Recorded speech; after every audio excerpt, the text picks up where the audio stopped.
זמור וזכור ודיבור אחד השמיענו אל המיוחד אדוני אחד ושמו אחד ששמו תפארת ולתהילה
O source of light and truth, creator of the eternal law of goodness, help us to find knowledge by which to live. Lead us to take the words we shall speak into our hearts and our lives. Bless all who enter this sanctuary in need, all who bring the offerings of their hearts. May our worship lead us to acts of kindness, peace, and love. Baruch atah Adonai Eloheinu melech haolam asher kitshanu b'mitzvotav v'tzivanu l'hadlikner shel Shabbat.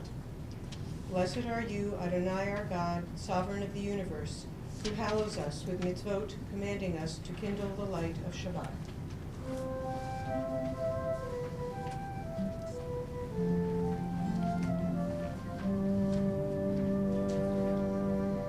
Baruch atah Adonai Eloheinu melech haolam asher kishanu b'mitzvotav v'tzivanu lehadlik ner shel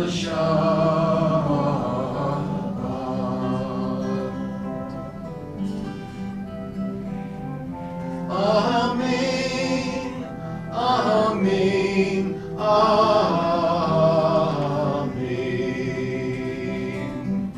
Amen,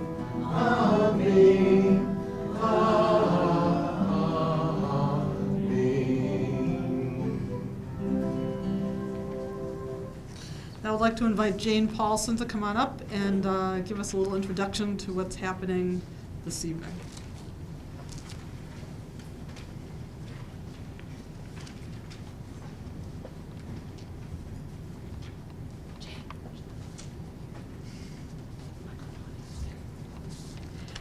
Welcome, everyone. Tonight is the third Shabbat service hosted by our Social Justice Committee. At the first service, we focused on the plight of the Dreamers. In our second, we highlighted the resolution passed by our Temple Board to make our temple a supporting congregation for First Parish, the Unitarian Universalist Church in Bedford. They have been providing sanctuary for someone who's in danger of deportation for over a year now. A number of Temple members have been involved, taking shifts sitting at the sanctuary, providing English tutoring, food shopping, and rounding up people to fill in holes in the schedule. While we've been pleased to be among the hundreds of volunteers it's taken to house and care for someone in danger of deportation, we're painfully aware of the thousands of other asylum seekers who aren't so fortunate. In tonight's service, we'll be talking about the core Jewish principle of welcoming the stranger, connecting it to an eyewitness accounts of the current situation at the Mexican border. We're lucky to have here tonight congregants from First Parish in Concord who went to the border in early December to see it firsthand.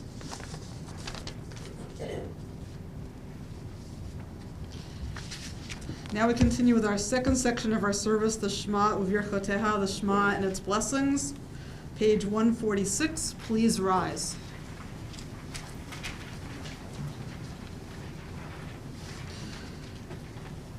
Praise Adonai, to whom praise is due forever.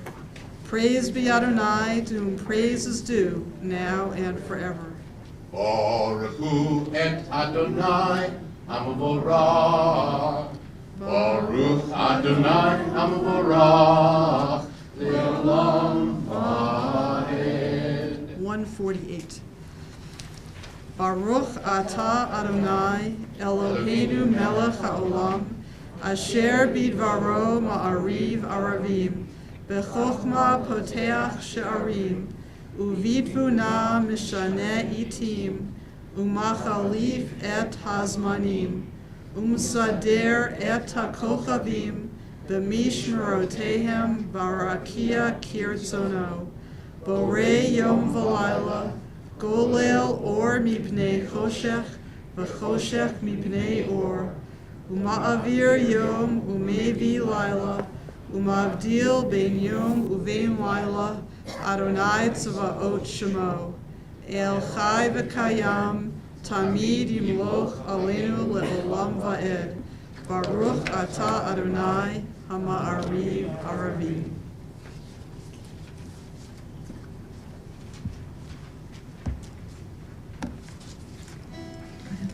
Praise to you, Adonai our God, from whom the evening flows. Your wisdom sets the way on which time and season glide. Your breath guides the sail of the stars. Creator of the tide of time and light, you guide the current of day into night. As heaven spans to infinity, you set its course for eternity. Praise to you, Adonai our God, from whom the evening flows. Baruch atah Adonai hama'ariv aravim.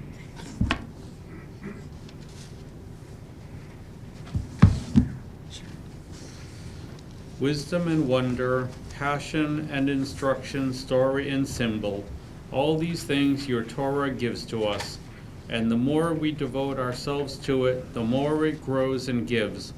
What could be a truer token of your abiding love than this holiest of your works and the living language that gives it form? Baruch atah Adonai, Ohev Amo Yisrael. Page 152.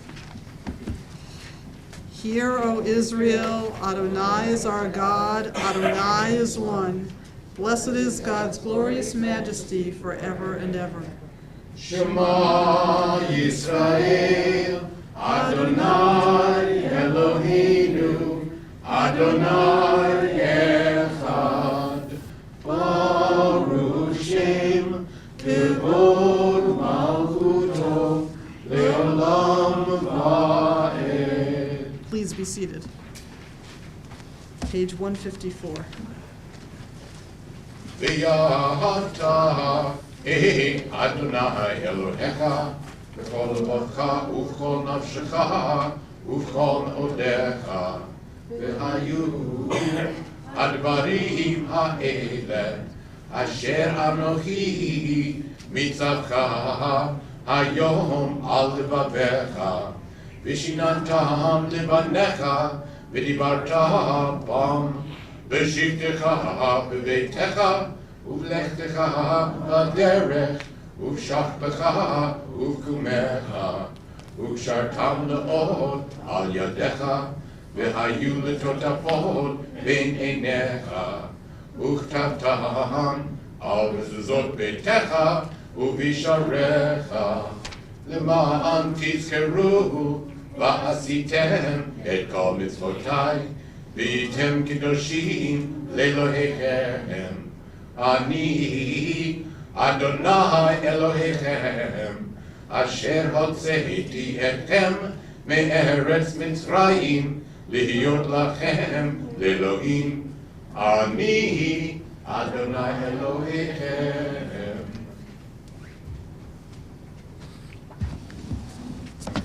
You shall love Adonai your God, with all your heart, with all your soul, and with all your might.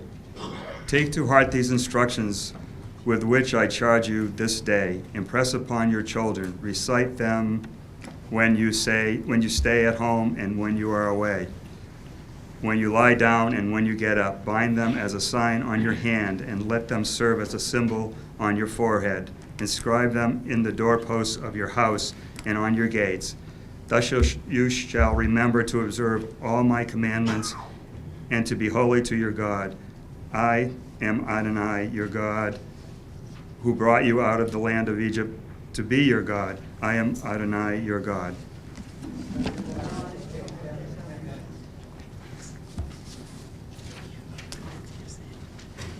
Page 157. Standing on the parted shores of history, we still believe what we were taught before ever we stood at Sinai's foot, and that wherever we go, it is eternally Egypt, that there is a better place, a promised land, that the winding way to that promise passes through the wilderness, that there is no way to get from here to there except by joining hands, marching together. And we continue on page 158. Mi Chamocha, the song the Israelites sing when they cross the Red Sea with freedom from Pharaoh's grip.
Let there be love and understanding among us. Let peace and friendship be our shelter from life's storms. Adonai, help us to walk with good companions, to live with hope in our hearts and eternity in our thoughts, that we may lie down in peace and rise up, waiting to do your will. Baruch atah Adonai, haporei sukat shalom, aleinu ve'al kol amon Yisrael, v'al Yerushalayim. Continue with the Shamru on page 162.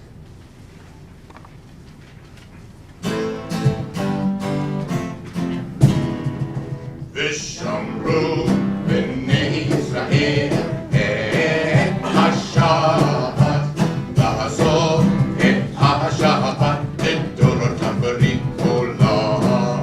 ושמרו בני ישראל את השבת לעשות את השבת לדורותם ברית עולם. ביני ובין בני ישראל אותי לעולם. ושמרו בני ישראל את השבת לעשות את השבת לדורותם ברית עולם. כי ששת ימים עשה אדוני את השמיים ואת הארץ. ושמרו בני ישראל את השבת לעשות את השבת לדורותם ברית עולם. וביום השביעי שבת ויהי נפש, שבת ויהי נפש. ושמרו בני ישראל את השבת לעשות את השבת לדורותם ברית עולם. We rise for the tefillah. Page 162.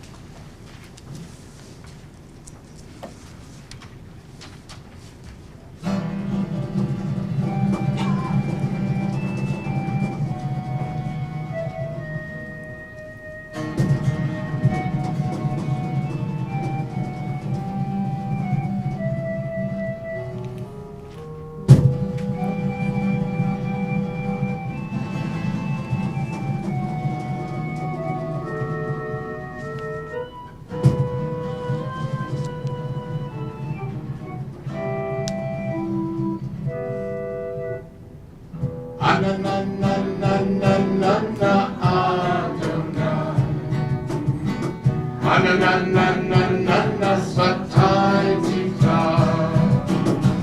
Ananana ufi yagid tehilatecha. Ananana Adonai. Ananana svatayim tifrach. Ananana ufi yagid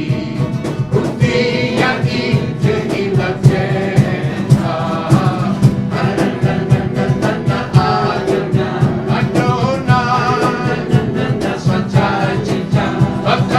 svatayim tifrach.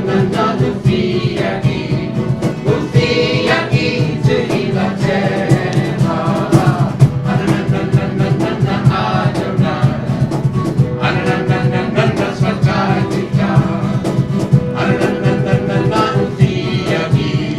ufi yagid tehilatecha. Ananana Adonai. Ananana svatayim tifrach. Ananana ufi yagid tehilatecha. 164. Baruch atah Adonai Eloheinu Elohei Avotenu v'Imotenu Elohei Abraham Elohei Yitzchak Elohei Yaakov Elohei Sarah Elohei Rivka Elohei Rachel Elohei Leah האל הגדול, הגיבור והנורא, אל עליון, גומר חסדים טובים, וקונה הכל, וזוכר חסדי אבות ואימהות, ומביא גאולה מהם, למען שמו מאהבה, מלך עוזר, ומושיע ומגן. ברוך אתה אדוני, מגן אברהם ועזרת שרה. 168. אתה גיבור עולם אדוני, וחיי הכל אתה רב להושיע.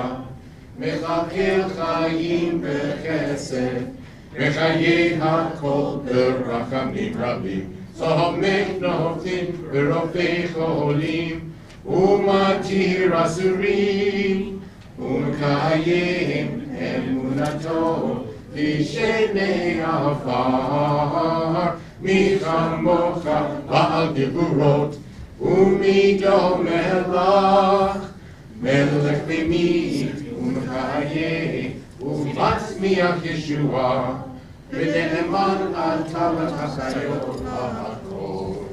ברוך אתה אדוני, וחיי הכל. 170. אתה קדוש ושמך קדוש, וקדושים בכל יום יהללוך סלה. ברוך אתה אדוני, האל הקדוש. You are holy, your name is holy, and those who are holy praise you every day. Blessed are you, Adonai, the holy God. Baruch atah Adonai ha'el hakadosh. Please be seated.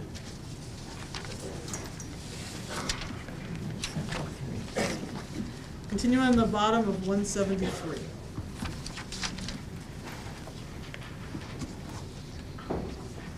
Disturb us, Adonai, ruffle us from our complacency. Make us dissatisfied with the peace of ignorance, the quietude which arises from a shunning of the horror, the defeat of bitterness, and the poverty, physical and spiritual, of humans. Shock us, Adonai. Deny to us the false Shabbat, which gives us the delusions of satisfaction amid a world of war and hatred. Wake us, O God, and shake us from the sweet and sad poignancies rendered by half-forgotten melodies and rubric prayers of yesteryears. Make us know that the border of the sanctuary is not the border of living, and the walls of your temples are not shelters from the winds of truth, justice, and reality. Disturb us, O God, and vex us. Let not your Shabbat be a day of torpor and slumber. Let it be a time to be stirred and spurred in action. Baruch atah Adonai, Kadesh HaShabbat.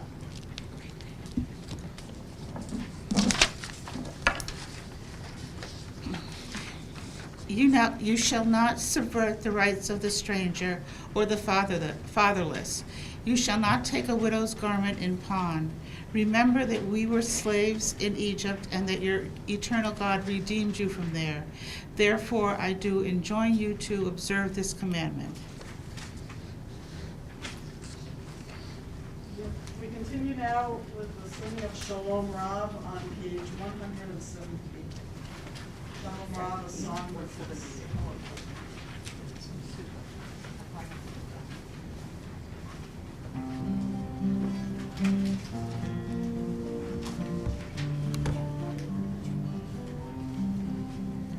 Shalom Rav al Yisrael Amcha, Tasim Leolam. Shalom Rav al Yisrael Amcha, Tasim Leolam. Ki ata hu melech adon, lechol hashalom. Ki ata hu melech adon, lechol hashalom. Shalom Rav al Yisrael Amcha, Tasim Shalom Rab al Yisrael Amcha Kasim Ve'olam V'tov be'einecha levarech et Amcha Yisrael bechol עת ובכל שעה בשלומך. Shalom Rab al Yisrael Amcha Tasim Le'olam. Shalom Rab al Yisrael Amcha Tasim Le'olam. Tasim Le'olam. Tasim Le'olam.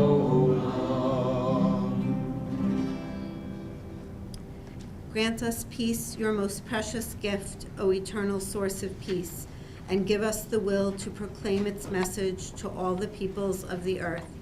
Bless our country as a safeguard of peace, its advocate among the nations.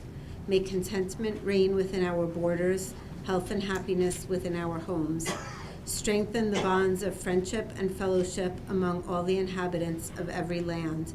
Plant virtue in every soul, and may the love of your name hallow every home and every heart. Praised are you, Eternal One, who blesses our people with peace. Baruch atah Adonai ha'marev et amo Yisrael b'shalom. Page 371.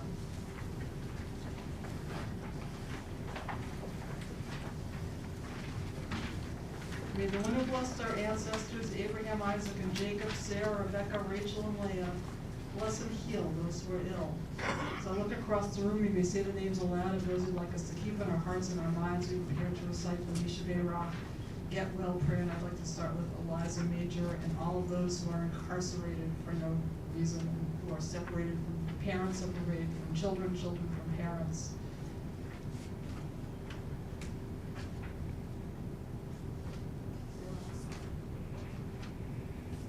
Sylvia DeVoe, Marianne Zudio, Sherry Markover,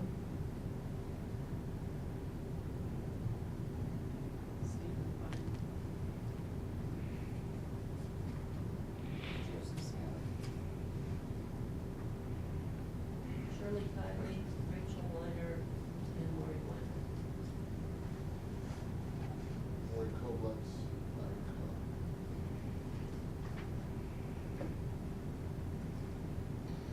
May the Blessed Holy One be filled with compassion for their health to be restored and their strength to be revived. May God swiftly send them a complete renewal of body and spirit. And let us say, Amen.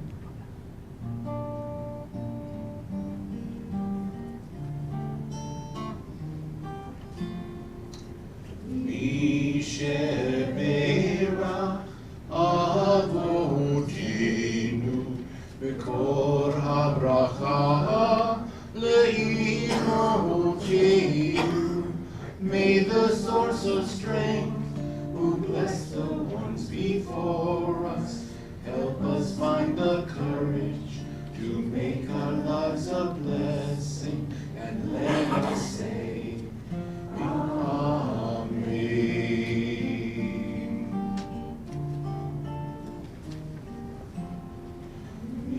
Misheberach Imotenu Bekor HaBracha La'avotenu.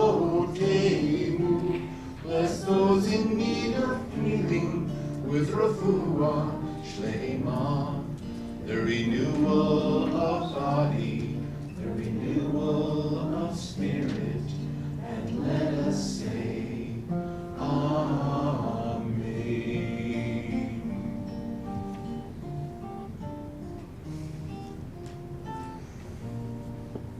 Pause for a moment of silent prayer.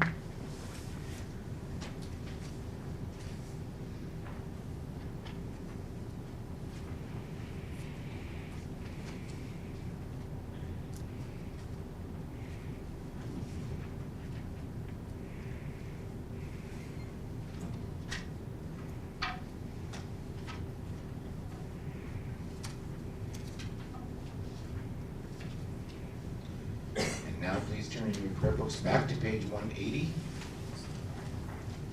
And join us at the bottom of the page in the singing of O Say Shalom. Another song for peace.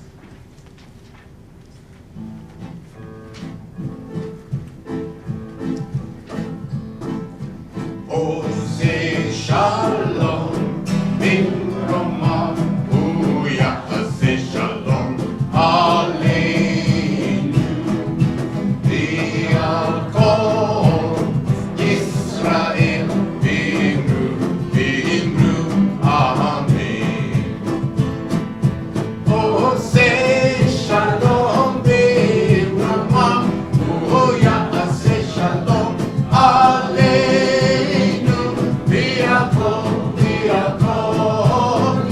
Israel, Bimru, Amen. O say shalom, Bimrama, Uya, say shalom, Aleinu, Diakon, Israel, Bimru, Amen. O say shalom, Bimrama, Uya, say shalom, Aleinu, Diakon,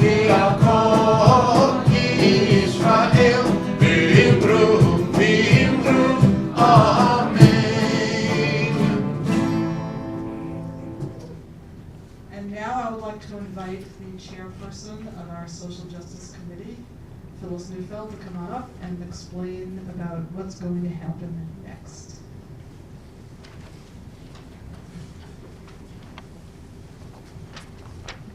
Shabbat Shalom. A group of 8 congregants from the First Parish of Concord Church traveled to Tucson in early December on a border witnessing learning experience. That trip was organized by the UU College of Social Justice, which uses a group called Borderlinks in Tucson as the host organization. They had the chance to speak with a number of local immigrant-led organizations. They walked the desert delivering water.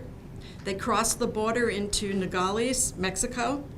They experienced Operation Streamline in a federal court. And they met with neighbors in detention in Florence, Arizona, and so much more. While they did not go to work directly with the caravan group, their experiences have given them great insights into what's happening on our southern borders. We are indebted to them for their willingness to share what they have witnessed. Tony Rodriguez has been working with the Hispanic immigrant community since retiring 5 years ago. He works as a Spanish interpreter and advocate for children and mothers seeking asylum.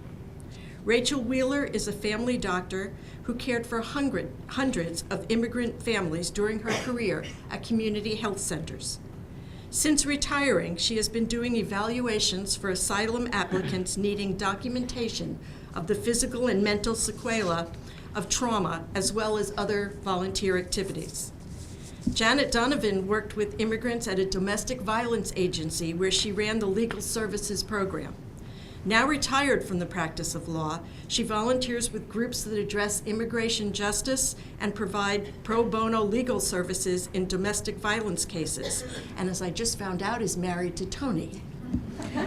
I would like you to please join me in warmly welcoming Tony, Rachel, and Janet.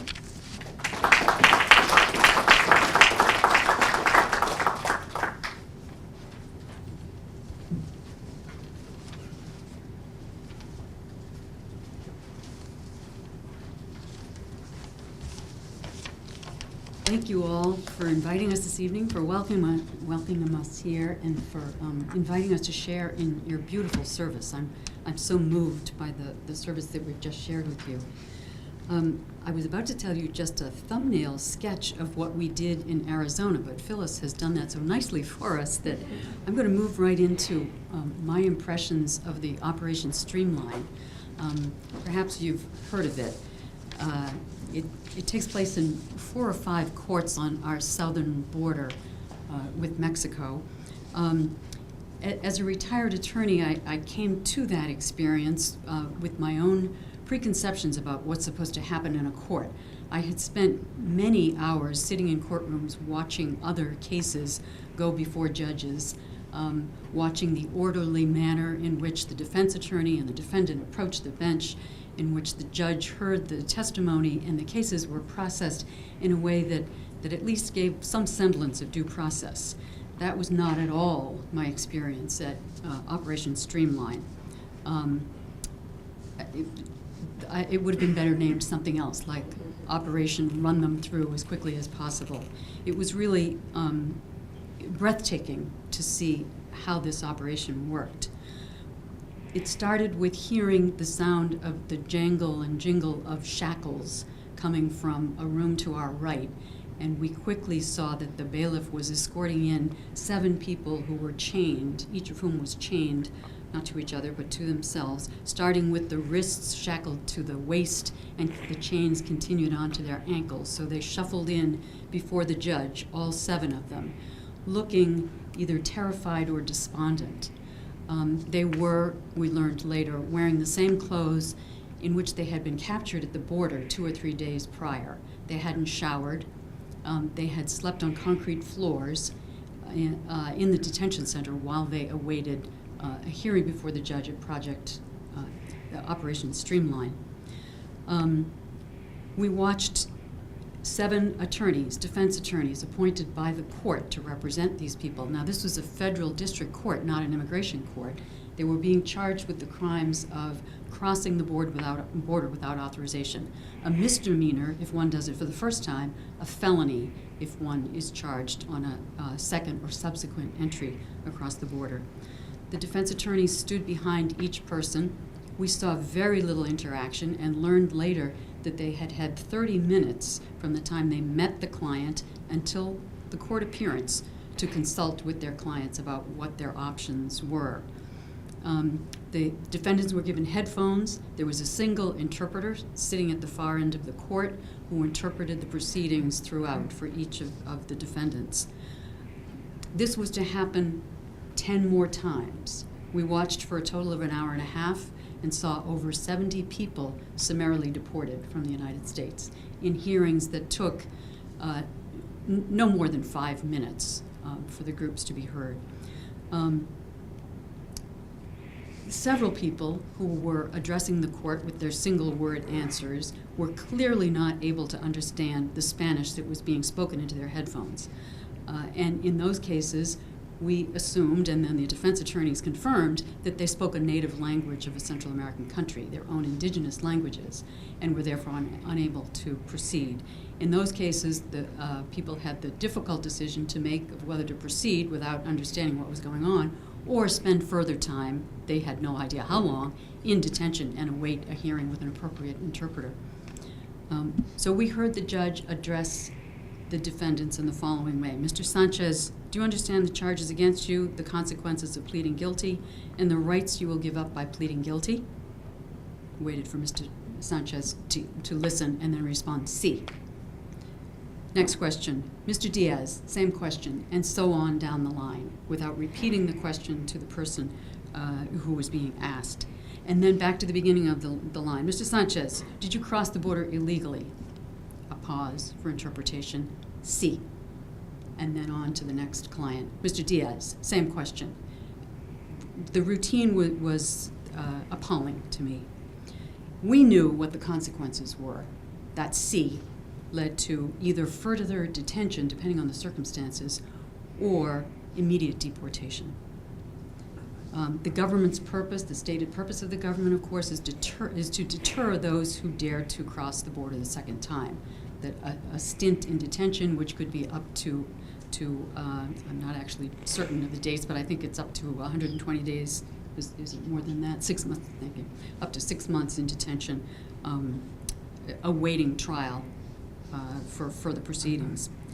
After court was finished, I left dazed and angered by what I had witnessed in the courtroom, and within minutes saw a white bus filled with what appeared to be Central American people in that bus, and learned very shortly thereafter that those very same people we had witnessed in the court session were now headed for the border, back to the port where they would be deported back into Mexico. Some of what we learned, and I'll be very brief about the technical things, are that in recent changes to our policies in the United States, as you may be well aware, both domestic violence and gang violence are no longer considered by the Department of Justice to be viable claims for an application for asylum. The President and the Department of Justice are seeking to stop people at the ports of entry, to limit those who can enter and seek asylum to those ports of entry, and that case is now before a federal court. First-time border crossers are now treated as criminals in our justice system, whereas in the past, due to prosecutorial discretion, that was not something that was processed as a criminal matter. And finally, that the ports of entry are now considered the only proper places of entry at the border by the government. That case is actually in court because, as many of you are probably well aware, seeking asylum in the country is something that's been in place since shortly after World War II, following the Holocaust, and what happened where people were not allowed to seek asylum in countries to which they fled. So we're going to talk a little bit later for just a minute about actions you can take, but I'm going to turn this over now to Tony to give you his reflections on what he experienced at the border.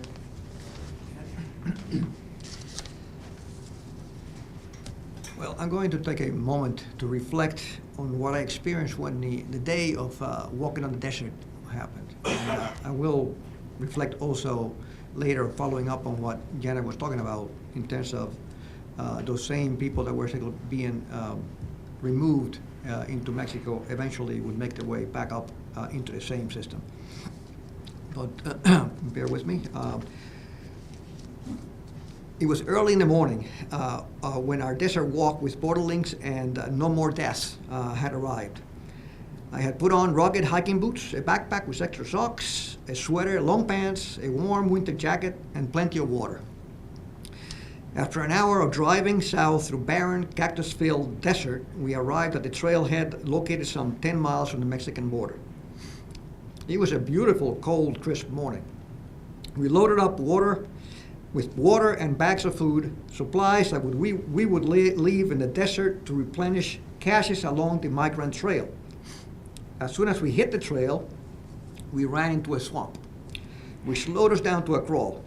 As I looked at our group struggling with the muck and the thorny brushes, I could only think of Isabel. I had been working with Isabel and her pro bono lawyer for a few months, and she was now ready to tell her story to a judge at the Salem court. She was 17 years old, inches short of 5 feet tall, and with a beautiful 1-year-old infant.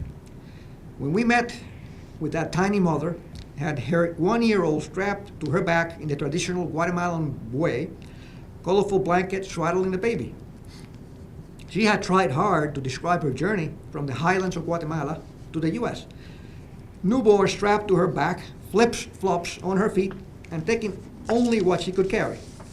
By the time she hit the Mexico-U.S. border, she had been a month on the road. I could imagine Isabel sloshing through the cold waters of the swamp, possibly taking a drink from the dirty water to quench her thirst, bleeding from the many run-ins with the thorns of the cactus or the unseen barbed wire fences on the trail, sleeping on the mesquite trees, shivering in a cave, and keeping the baby warm with her body. Isabel was lucky. She had run into a border patrol within hours of crossing into the U.S. on a dusty, dried-out riverbed, just like the one I had been standing on. The memories of the cold desert, the thorns, the hunger and thirst were now a vague memory for Isabel. She had crossed as a young mother of 16 years, giving her a chance at gaining protection in the U.S. She is now protected by a special juvenile visa and a path to citizenship. I had seen this before. I had been to the border before, and I had been to Nogales, and I had crossed the border, and I had been at this comedor, being watched over by priests and nuns. And they were basically taking care of every day 100, 150 people that happened to be dropped off by Operation Streamline on the border the night before, and they had made their way across, so they were forced to be out on the Mexican side. And I got to talk to some of those guys and some of the migrants, and basically a lot of them basically said, I'm not staying here. I'm gonna rest for a couple of days, and I'm gonna go right back, and I'm gonna skirt the big wall that's in front of me in Nogales, and probably west or east, I'm going to skirt it and try again. And this is what they did over and over again. And they would actually end up either making it through or ending up back in Operation Streamline to be deported once again, or back in detention.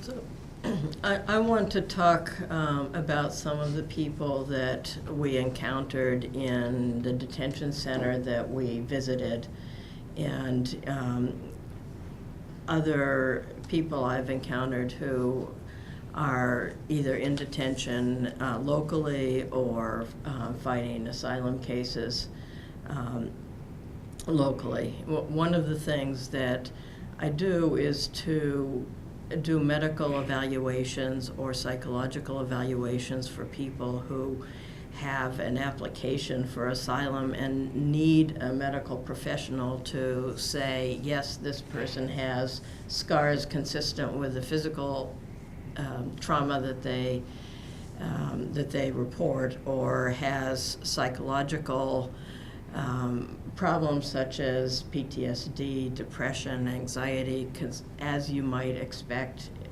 if their story is credible about what they've experienced. So I've talked with quite a number of travelers in that regard. In Arizona, we went to the town of Florence. Florence is a town of 30,000 people, and in Florence there are 11 prisons. There are 11 detention centers, each one holding 1,000, 2,000 prisoners. Many of them immigrants in detention, some of them general prison population. All but 2 of the detention centers are privately run.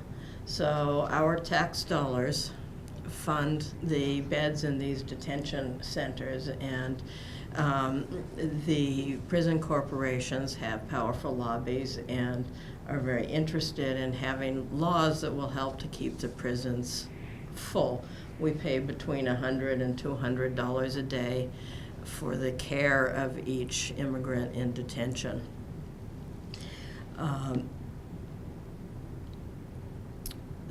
We visited a person who I will call Sandra at the detention center there in Arizona.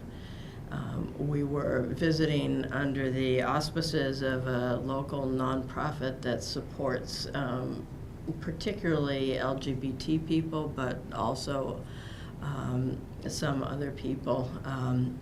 And Sandra is a trans woman from Honduras, and she had grown up with unspeakable experiences of violence. Became a young adult, ran away from home, was living in Tegucigalpa, again, very much targeted because of her sexuality. And eventually she was able to raise enough money to make a trip to the US border. She immediately presented herself to Border Patrol at the border requesting asylum. Now, when you get to the border, you have a few choices. You can try to come in at a port of entry and request asylum.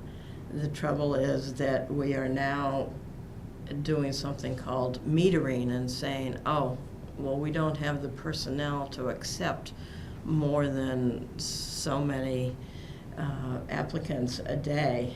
So could you please wait for a few months until we have a chance to accept your application for asylum? Or you can go through the desert and then immediately look for a Border Patrol agent and turn yourself in and request asylum, in which case you've already committed a crime. Either way, you will be placed in a detention center. Either way.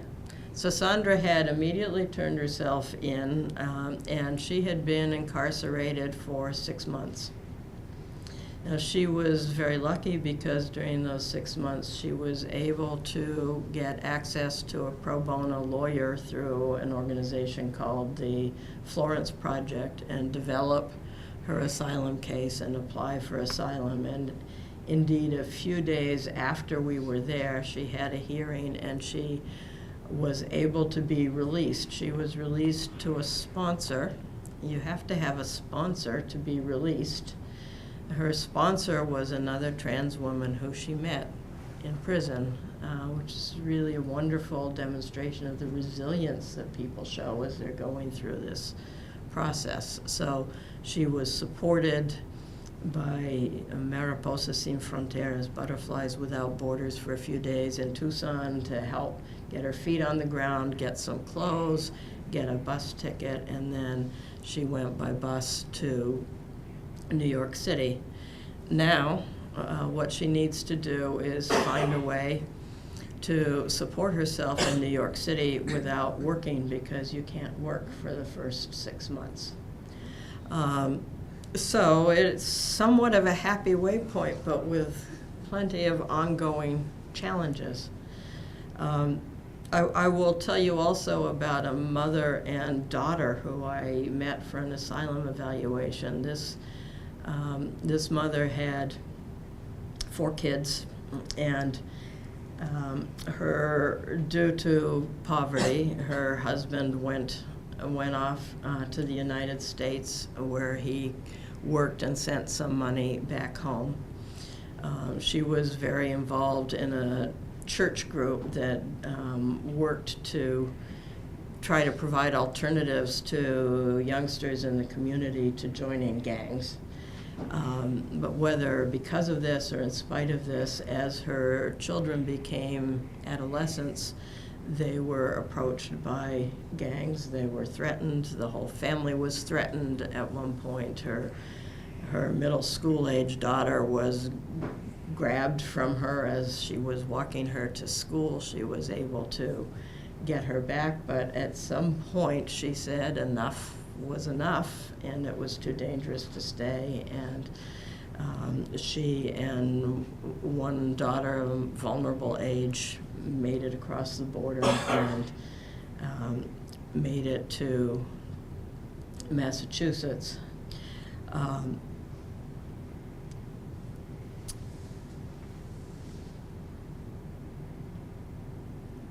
You know, I have traveled all over the world, and in rich countries and in poor countries I've been treated with, by and large, the utmost courtesy. I've been offered tea in the very most humble houses that you can imagine. I cannot understand how we can stand at the border and offer people jail when they come to us asking for assistance. One of the organizations locally that some of us have been involved in, and we're going to talk more about what you can do, is an organization called the Boston Immigrant Justice Accompaniment Network, BIJAN. They also, their website is Beyond Boston, and they do a variety of things to support asylum applicants who are here with us in Massachusetts. The first thing that they do is operate a hotline so that people who are detained can make telephone calls. While you are in one of these detention centers, you typically have an opportunity to volunteer to work for about $1 a day. For $12.50, you can make a phone call. So BJAN operates a hotline that costs now about $4,000 a month to operate because of the outrageous charges, so that people who are in detention can call their families, can call lawyers, can call people in the BJAN network. They identify people who may be eligible for bond, and they raise money for bonding people out. So every time they raise another $5,000 or so, they can get one person released. Once you're released, you have the opportunity to try to work towards getting legal representation. Without legal representation, almost nobody gets asylum. So it's a complete catch-22. While you're detained, you don't have access to legal representation, but you have to be detained while you're trying to get asylum. Now, if you can bond somebody out, then they have a much better chance. But you need the money to bond them out, and they need an address to go to. So the network finds volunteers who will offer people a place to stay. And if you join this network, you will be on an email list where you will get lots and lots of requests. Every day there will be another request. We need someone to deliver a check from Cambridge to Burlington ICE tomorrow morning at 9. We need somebody to pick up someone who's getting out on bond tomorrow afternoon and bring them to a home in JP. We need somebody to give a ride to somebody who is staying in JP and needs to go to a court appointment or a doctor's appointment somewhere else. One of the things that I did one day is to answer one of those emails and say, yes, I could pick someone up tomorrow afternoon. I happen to be free. So I went to the ICE office just around the corner here, and there in the waiting room is this kid from Honduras, 20 years old, with a little plastic bag that has a couple of things in it. No money, no shoelaces, just the clothes on his back. And I said, hi, I'm here to take you to your sponsor. I speak Spanish, so I could say this in Spanish. And we drove to JP, and we went to Goodwill and bought a bunch of clothes. We went to a taqueria and got some real food. We stopped at CVS and got some toiletries. And by then, the person whose home he was going to was home. But here's this kid. He crossed the border in Texas. He says he does not have any family here. He happened to be sent to Massachusetts. He wasn't trying to go to Massachusetts. They just sent him here. He speaks no English. He has a third-grade education in Honduras. He can barely read and write in Spanish. He has no money. And he's so happy to be free. So these are the kind of people that this organization is trying to help, and there is opportunity for every kind of help that you could offer to be of use.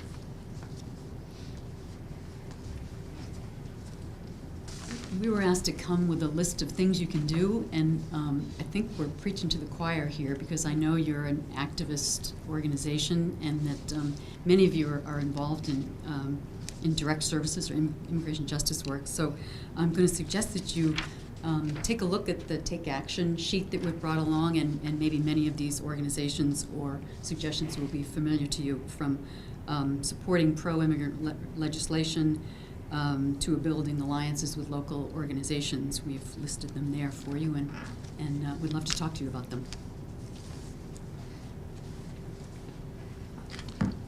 Well, thank the three of you very much. This was really, really powerful. And this week's Torah portion is called Mishpatim, which means laws. And the purpose of the laws of our tradition is for us to care about each other and care about community. And there's one law in this week's Torah portion that says, "You shall not oppress a stranger, for you know the feelings of the stranger, having yourselves been strangers in the land of Egypt."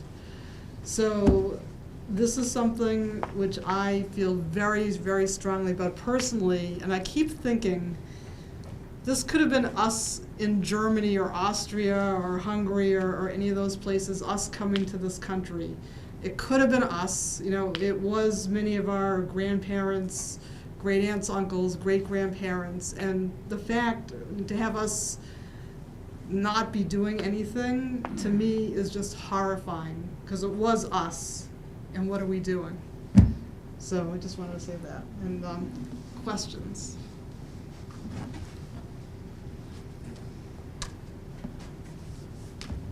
There must be somebody who has a question about what any of them have been. Yes, Ron. How was it different before Trump took office as far as the legal ways and everything, how the judges worked, et cetera?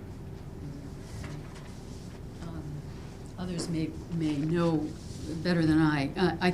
Two of the things that are most pressing, I think, is that domestic violence and gang violence are no longer considered grounds for asylum.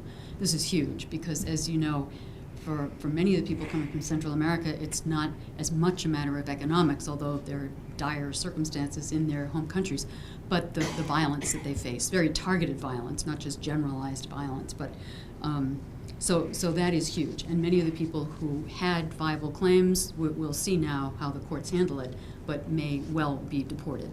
I think the speed with which this process is happening now, I can't say for certain, but it certainly seems to us from everything that we've read that has increased, and the blocking of the ports of entry just goes against every international treaty on how we treat people who are fleeing persecution. So again, this is in court. This case is yet to be determined whether the United States can get away with disregarding those international treaties and our own statutes that say that anyone who is here in the country and seeks asylum has a right to be heard. And that's something that the current administration is trying to put a stop to and say that you cannot be heard without coming through a proper port of entry, which for many people is simply not an option. So those are a couple of examples. Perhaps you have others? Just a quick personal take on this. I retired in 2014 and actually went to the border to experience something similar back then. And Operation Streamline has started in 2005. So I experienced that Operation Streamline when I got there like 9 years later. And it was like I didn't know that this was happening. During the Obama White House administration, the deportations were averaging about 400,000 a year. Today, this year, is 250,000. I think that there's some this kind of this despicable way of doing it that's a little different. It's much more purposeful, and the people basically that are getting picked up basically are really people that have been here for 24, 25 years. I mean, our mother in sanctuary has no record, nothing has done wrong. So it's meanness, but the numbers for some reason basically are much smaller. But it's a long haul. We gotta keep our eyes open once this administration is over, and just keep tabs on these people. Go ahead. Can you talk about, did you experience the sanitary and health conditions that the people who are in jail are experiencing? Well, we didn't really. There's a lot in the news now about the sanitary conditions of the people who are camped in Tijuana because we won't let them apply for asylum, okay?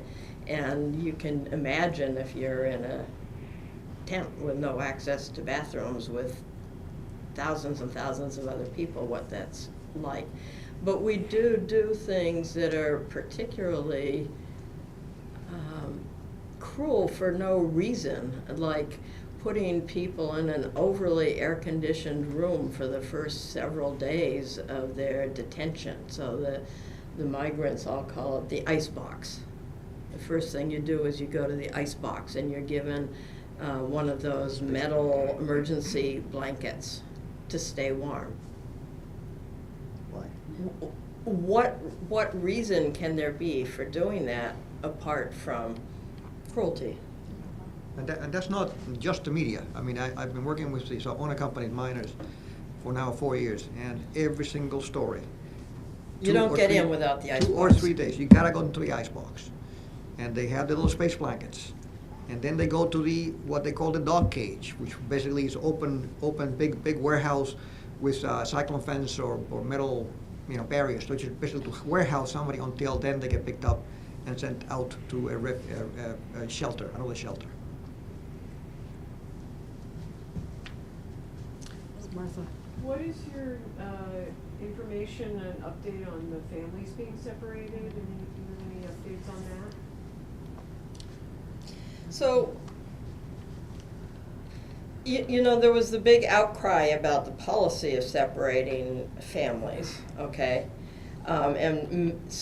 Some but not all of those families have been reunited, and there's some bureaucratic mess around not knowing where some of the kids are and not knowing where some of the adults are. But I think we have to remember that we are separating families every day here in Massachusetts. So our guest who is in sanctuary is separated from family members. I saw a woman who was in detention at South Bay who has a 9-year-old citizen daughter, and ICE had showed up at her house at 5 o'clock in the morning and dragged her off to detention, and now she's in Uganda and her daughter is here. So although there was that one period of time that got more attention because there was more, it's very much from a policy point of view, family's gonna be separated, so what? You know? Yeah. And things have changed. I mean, when I first started working with the unaccompanied minors, all the interviews, the kids especially talked about staying in a shelter for 3, maybe 4 weeks. And they were well taken care of to some degree without access to their parents or guardians. Even though I call them unaccompanied, they basically came by themselves, but there was somebody waiting for them up here. But the meanness of the policies changed things for them. They started basically watching over the undocumented guardian that was going to try to get the kid out of the shelters, and they became afraid of reaching or basically opening up and saying, I want my kid. So they had to basically spend time trying to find somebody else willing to do that had documents. So now these kids spend, I hear the interviews going 5, 6, 3 months in the detention. And that's why it adds up, compounds with for-profit corporations trying to make money out of the beds. Now they have an inventory of something like 15,000 kids warehoused prior to getting to a sponsor. The story about the citizen daughter and the mother who was dragged away, what did they do then to care for the daughter? There's a grandmother. They know that in advance. In this case, there's a I know that. I don't know what ICE knew. I just want to know what is considered a legitimate reason for asylum now. We talked about all about what isn't a legitimate reason. Like, are there any legitimate reasons? Yes, there are. Oh, you told me the list. Do you remember off the top of your head the persecution grounds for persecution?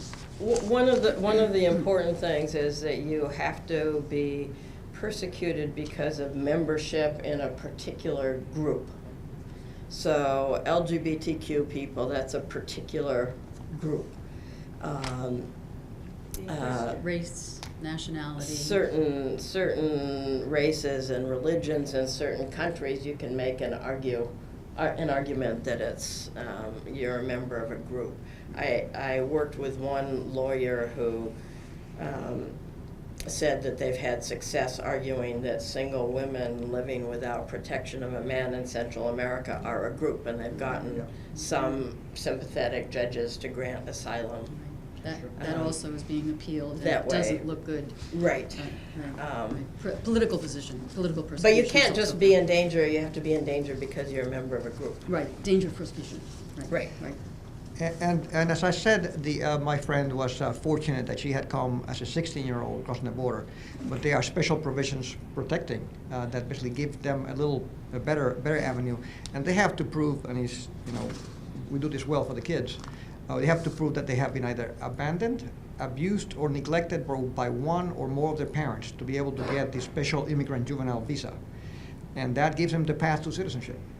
And that's still being protected, and that still works for the kids. I'd like to thank all of you very much for doing the tremendous work that you're doing, and I hope that we can join you in doing this work. And so afterwards, we're going to have there's going to be a slideshow in the social hall of what you guys experienced at the border. Is that correct? Yeah, and we also have, we'll have sheets that everybody can take home for how to sign up to help with these organizations. So thank you all very much. Let's give them a round of applause. For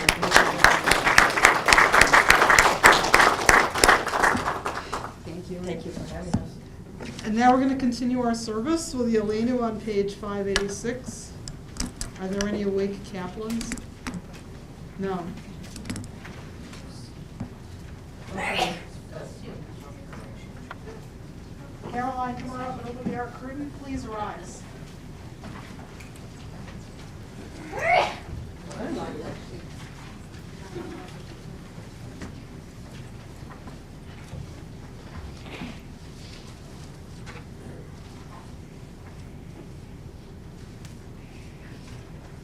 Aleinu l'shabeach la'adon ha'kol, l'tekdu la'liotzer b'reshit, shelo asanu k'dvoyei ha'aratzot, v'lo samanu u'mishpachot ha'adama, shelo sam chelkenu ka'im, v'kor aleinu kichol hamonam, v'anachnu korim, u'mishchachamim u'modim, לפני מלך מלכי המלכים הקדוש ברוך הוא.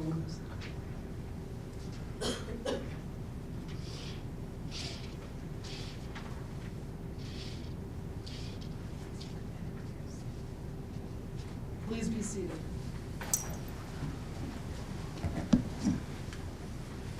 And please join me on top of page 588, singing Shehu Noteh Shamayim. שהוא נוטה שמיים ויוסר הארץ, ומשה יקרו בשמיים ממעל, ושכינתו זו בגבי מרומים. הוא אלוהינו אין עוד, אמת מלכנו אין וזולתו, כך כתוב בתורתו, וידעת היום בהשבות אל לבבך, כי אדוני הוא האלוהים בשמיים ממעל, ועל הארץ מתחת אין עוד. Page 591. ונאמר והיה אדוני למלך על כל הארץ, ביום ההוא יהיה אדוני אחד, ושמו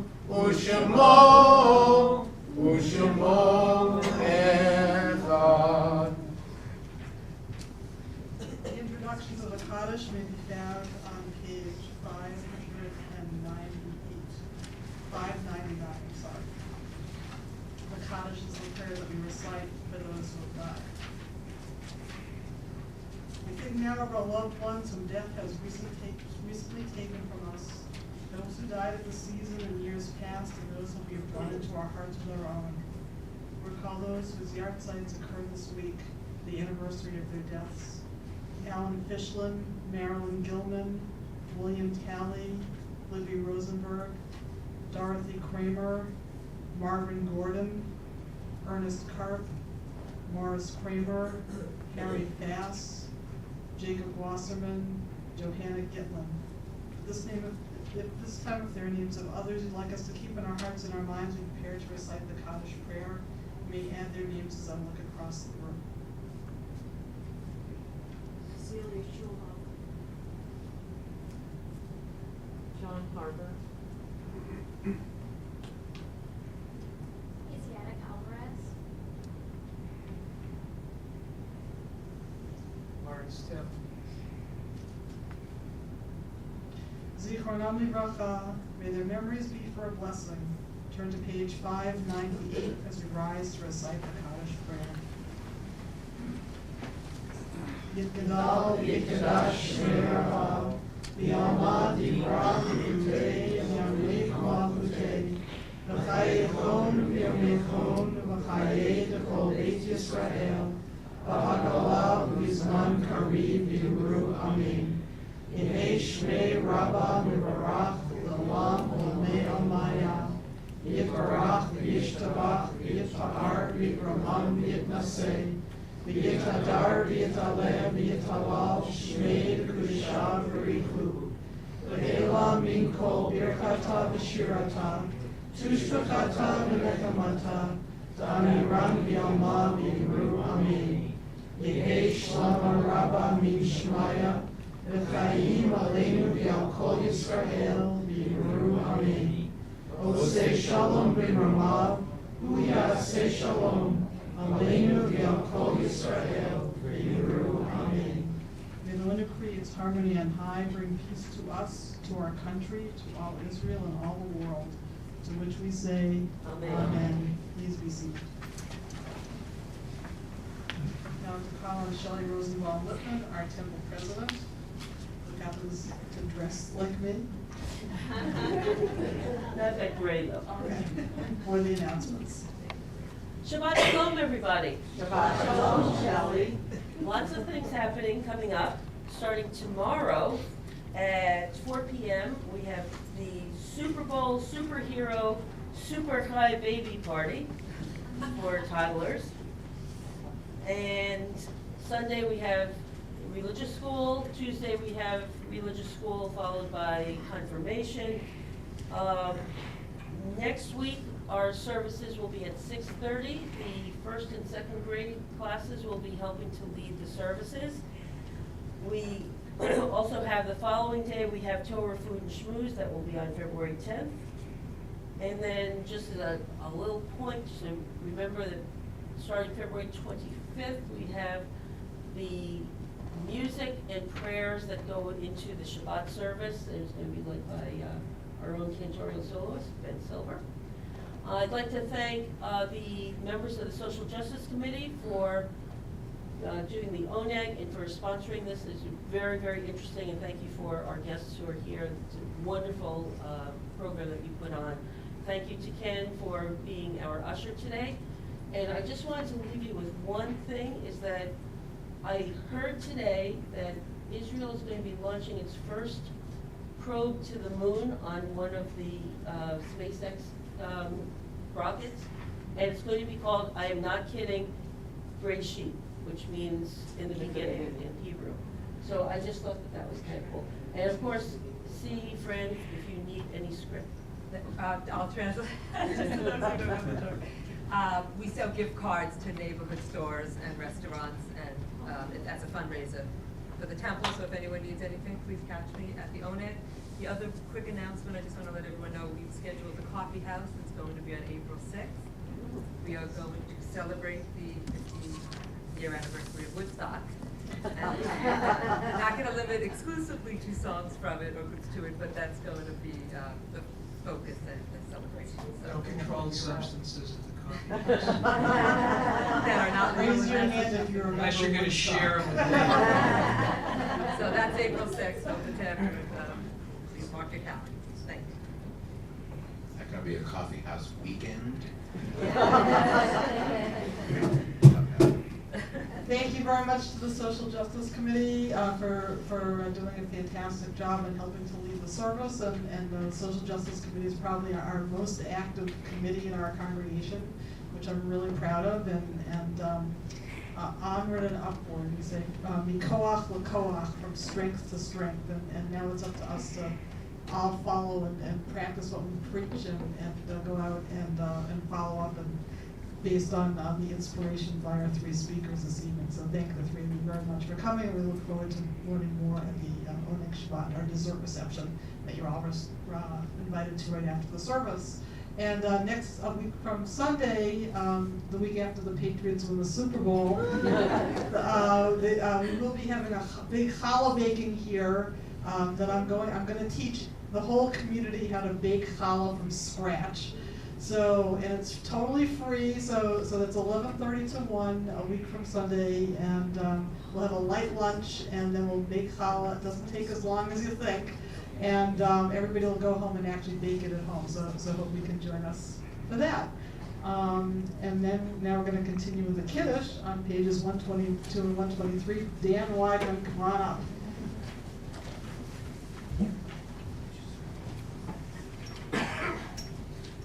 Please rise.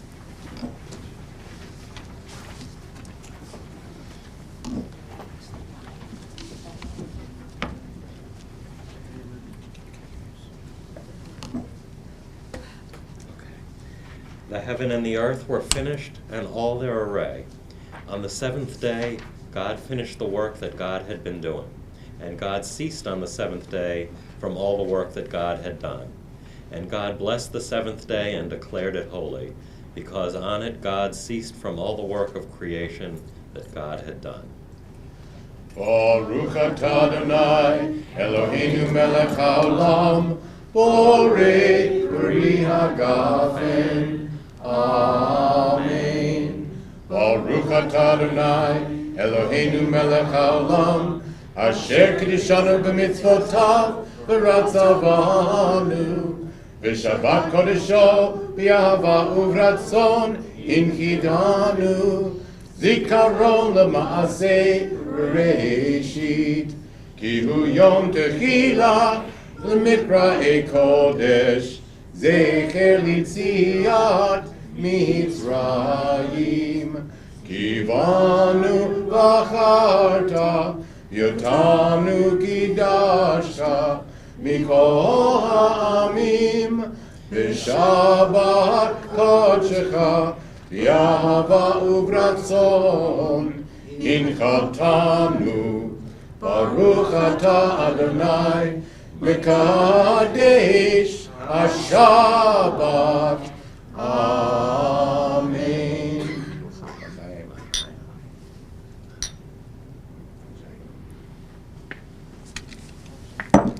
Now we continue with the Motzi. I'd like to invite all the kids to come up. Naomi.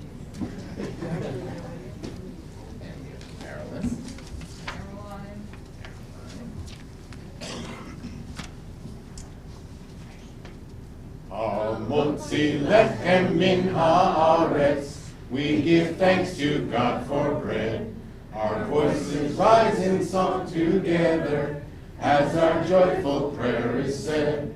Baruch atah Adonai, Eloheinu melech haolam, hamotzi lechem min haaretz.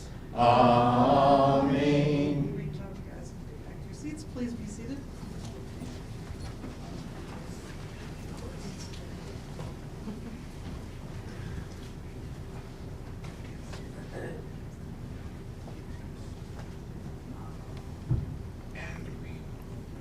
Join us in our closing song.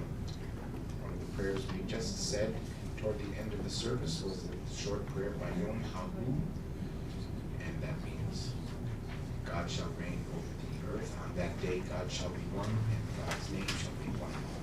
This is a longer version of that song with some English words, a very upbeat version. Join us in singing. And it's on the back of the song sheet.